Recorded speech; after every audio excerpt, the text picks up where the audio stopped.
قرآن مجید کے اندر 4 چیزوں کے ساتھ اکبر کا لفظ آیا ہے، اور اکبر کا معنی ہوتا ہے سب سے بڑا۔ کسی بھی چیز کے ساتھ اس کا مقابلہ کیا جائے تو اس سے بھی بڑا۔ زمینوں کے ساتھ مقابلہ کرو تو اس سے بڑا، آسمانوں کے ساتھ تقابل کرو ان سے بڑا۔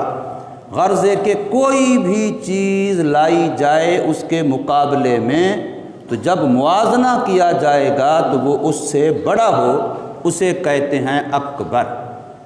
اب ہم سنتے ہیں، بولتے ہیں اللہ اکبر، تو اس کا معنی ہوتا ہے اللہ اکبر من کل شیء، ہر چیز سے اللہ بہت بڑا ہے۔ کسی بھی چیز کے ساتھ مقابلہ دو گے، موازنہ کرو گے تو اللہ تبارک و تعالی اس کے مقابلے میں بڑا ہے۔ اب اس اللہ کو جو اتنا بڑا ہے، اس کو پانا یہ ہماری زندگی کا مقصد ہے کہ ہم نے اللہ سے ملنا ہے۔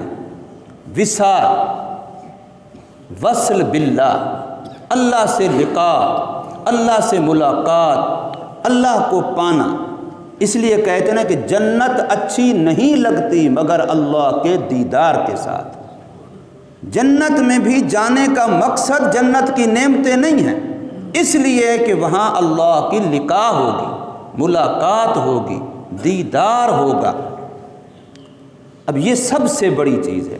اب اس کو پانا ہے تو سب سے بڑا کام کرنا ہے، اور وہ بھی قرآن کہہ رہا ہے وَلَذِكْرُ اللَّهِ أَكْبَرُ، کہ اپنے دل میں اللہ کی یاد کو ایسا بسا لو کہ اس یاد کے مقابلے میں دنیا کی کوئی چیز بھی آئے تو وہ چھوٹی لگے اور اللہ کی یاد اس سے بڑی لگے۔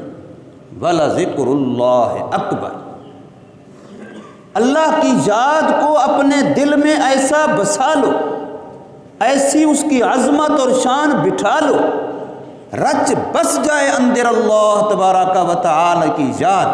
کوئی بھی دنیا کی چیز اس کے مقابلے میں آئے وہ حقیر لگے، وہ چھوٹی لگے، بے وقعت لگے۔ اور جب ایسا ہوگا تو پھر کیا ملے گا؟ پھر قرآن مجید کہتا ہے وَرِضْوَانٌ مِّنَ اللَّهِ أَكْبَرُ، اللہ کی وہ رضا مندی اور خوشنودی ملے گی کہ اس کے مقابلے میں پھر کسی بھی رضا، کسی کی بھی خوشنودی اس کے مقابلے میں کوئی حیثیت نہیں رکھتی۔ بادشاہ ناراض ہو جائے یا راضی ہو جائے، کوئی وزیر خوش ہو جائے، کوئی حیثیت نہیں اس کی کہ میرا اللہ مجھ سے راضی ہے۔ پرانے زمانے میں سکول کی کتابوں میں ہوتا تھا رب راضی تو سب راضی۔ تو اللہ کی رضا مندی اتنی بڑی ہو میرے دل میں، آپ کے دل میں، ہر مومن کے دل میں، کہ اس کے مقابلے میں کسی اور کی خوشی کا کوئی وقت ہی نہیں ہے، وزن ہی نہیں ہے۔ میرا اللہ جو مجھ پہ راضی ہے، تو اللہ کی رضا مندی ملے گی جب بندہ اللہ کا ذکر کرے گا۔ اور پھر اللہ کی رضا مندی ملے گی تو اس کے لیے کیا بنے گا؟ وَلَا أَجْرُ الْآخِرَةِ أَكْبَرُ، اور البتہ آخرت میں جو بدلہ ملے گا آپ کو، اب وہ بہت بڑا ہوگا۔ اب ایک طرف انسان دنیا کا نفع سوچتا ہے اور ایک طرف آخرت کا۔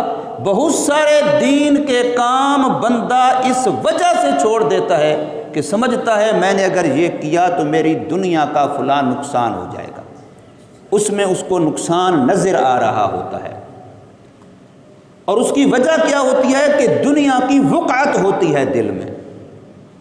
اگر آخرت کے اجر کی وقعت ہو تو چاہے کروڑ روپیہ ایک طرف دنیا کا ہو، کروڑ ہاں روپے ایک طرف دنیا کے ہوں، اور دوسری طرف وہ ہو جس میں آخرت میں ایک نیکی ملے گی، تو وہ کبھی بھی اس فانی کروڑوں کو نہیں لے گا اس باقی رہنے والی نیکی کے مقابلے میں۔ وَلَا أَجْرُ الْآخِرَةِ أَكْبَرُ، کہ آخرت کا جو اجر و ثواب ہے وہ اتنا بڑا ہے کہ دنیا کے کسی بھی نفع کو اس کے ساتھ تقابل دو گے، موازنہ کرو گے تو دنیا کا نفع ہیچ نظر آئے گا، بے وقت نظر آئے گا۔ جس کو آخرت کا یقین ہے اور نیکیوں کی کمائی کا حرص ہے، اس کے لیے دنیا کا کوئی بڑے سے بڑا فائدہ بھی آخرت کی چھوٹی سے چھوٹی نیکی اجر کے مقابلے میں بھی اس کی کوئی وقت اور حیثیت نہیں ہے۔ تو اب یہ وہ چیز ہے جس کو پانے کے لیے اللہ نے ہمیں رمضان دیا ہے، جس کو پانے کے لیے اللہ نے ہمیں روزے کا فرمایا ہے، ہمیں تراویح کا فرمایا ہے، ہمیں سحریاں افطاریاں کروائی ہیں، جس کے لیے لیلۃ القدر جیسی رات دی ہے۔ یہ ساری عبادات اس لیے ہیں کہ ہم نے اللہ کو پانا ہے، اور یہ ساری عبادات اللہ کی یاد کی مختلف شکلیں ہیں۔